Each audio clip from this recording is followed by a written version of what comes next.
नमस्कार दोस्तों, मैं हूं आपका होस्ट और आज हम आपकी सोशल साइंस की किताब से एक नया सफ़र शुरू करने जा रहे हैं। हम देख रहे हैं चैप्टर 12 जिसका टाइटल है grass roots democracy, local government in urban areas. आपकी इस बुक में टोटल 14 चैप्टर्स हैं और हम अब चैप्टर 12 पर आ चुके हैं। तो चलिए इस इम्पॉर्टेंट टॉपिक को एकदम आसान तरीके से समझें। और मैं हूं आपका दूसरा होस्ट। दोस्तों, एक बात पे जरूर ध्यान देना, ये जो एक्सप्लेनर है ना, ये सिर्फ आपके स्कूल एग्जाम्स के लिए ही नहीं बल्कि आगे चलकर कॉम्पिटिटिव एग्जाम्स के लिए भी एक गोल्ड माइन है। तो हर एक डिटेल को बहुत ध्यान से समझना। अब देखिए स्क्रीन पर जो ये शानदार बिल्डिंग है, यह है मुंबई म्युनिसिपल कॉर्पोरेशन की, जो 1865 से खड़ी है। सोच कर देखिए, यहीं से शहर के बड़े बड़े फैसले लिए जाते हैं। बिल्कुल सही। तो चलिए देखते हैं आज का हमारा गेम प्लान क्या है।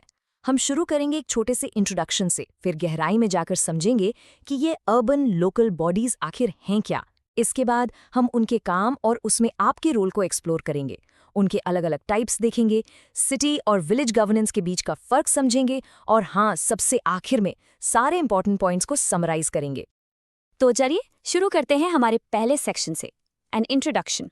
बच्चों, अगर आपके पास बुक है तो फटाफट पेज नंबर 173 खोल लीजिए। आखिर ये लोकल गवर्नमेंट इतनी जरूरी क्यों है? इसका जवाब यहीं से मिलना शुरू होगा। ओके, सो पेज 173 पर आपको द बिग क्वेश्चंस मिलेंगे।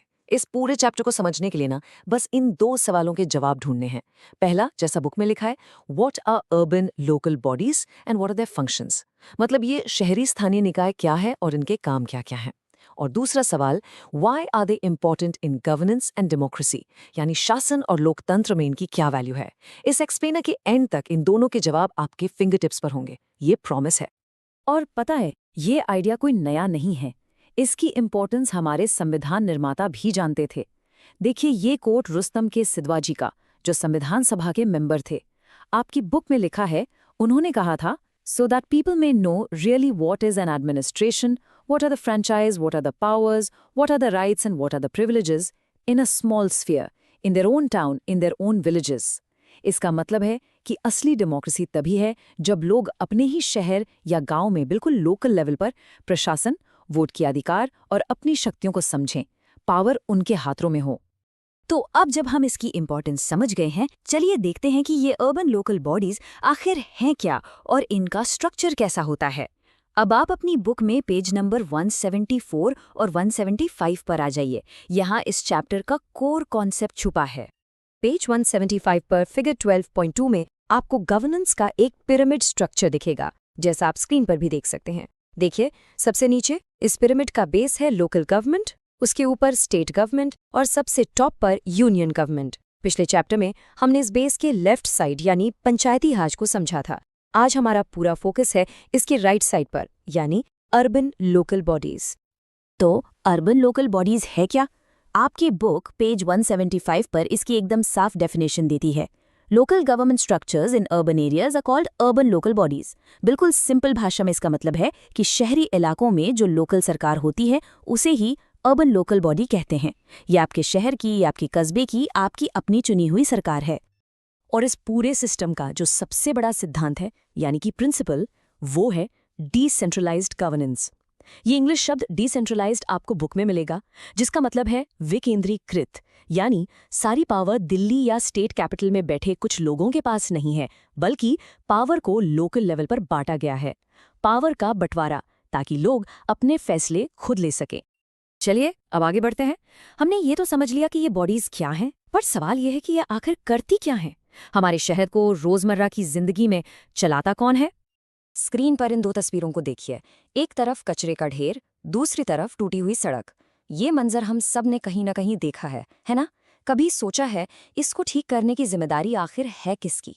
इसका सीधा सा जवाब है हमारे अर्बन लोकल बॉडीज की।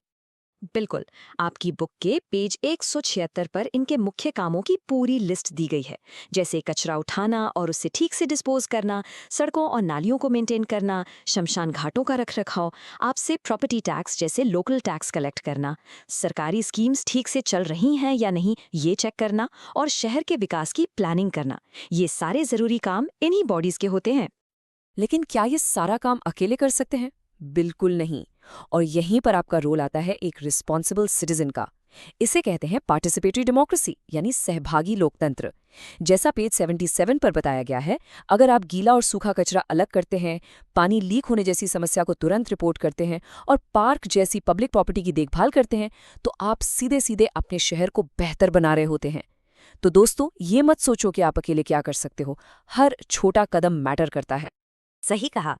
चलिए अब हमारे चौथे सेक्शन की तरफ चलते हैं, टाइप्स ऑफ अर्बन बॉडीज। क्योंकि हर शहर एक जैसा नहीं होता, शहर की पॉपुलेशन के हिसाब से इन लोकल बॉडीज के प्रकार भी अलग अलग होते हैं।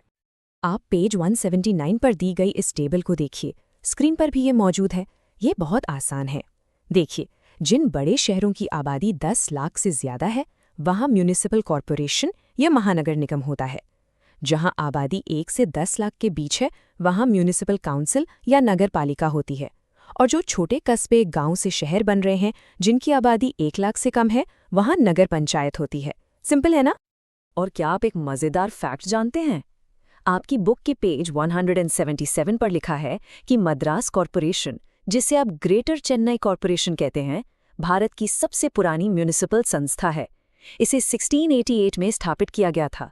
सोचिए, 300 साल से भी पुरानी। अब एक सवाल आपके लिए, जो आपके बुक के पेज 179 पर थिंक अबाउट इट बॉक्स में भी है। इंदौर शहर लगातार 7 सालों से भारत का सबसे साफ शहर चुना जा रहा है। सवाल ये है कि इस अचीवमेंट में इंदौर के नागरिकों की, यानी वहाँ के सिटीजन्स की, क्या भूमिका रही होगी? जरा सोचिए, इसका जवाब हमारे पिछले पॉइंट पार्टिसिपेटरी डेमोक्रेसी में ही छुपा है। बहुत अच्छा पॉइंट है। चलिए अब हमारा अगला सेक्शन देखते हैं, सिटी वर्सेस विलेज। अब हम शहर और गांव के जीवन और शासन में क्या अंतर है ये समझेंगे, आपकी बुक में अनीता और समीर के बीच के कॉन्वर्सेशन के जरिए। तो इस डायलॉग में अनीता शहरी जीवन को भीड़-भाड़ वाला, शोरगुल से भरा बताती हैं, जहां लोग ज्यादातर अपने आप में रहते हैं। वहां की लोकल बॉडीज भी थोड़ी कॉम्प्लिकेटेड लगती हैं। वहीं समीर बताता है कि गांव में सब एक दूसरे को जानते हैं, कम्युनिटी कोऑपरेशन बहुत स्ट्रांग है और लोग ग्राम सभा में सीधे हिस्सा ले सकते हैं। ये कंपैरिजन साफ दिखाता है कि दोनों जगहों के गवर्नेंस स्ट्रक्चर कितने अलग हैं। और अब हम आ गए हैं अपने आखिरी सेक्शन पर, की टेकअवेज। ये वो क्रूशियल पॉइंट्स हैं जो आपको इस कॉन्सेप्ट को ठीक से समझने के लिए हमेशा याद रखने हैं। तो इस पूरे चैप्टर का सार क्या है?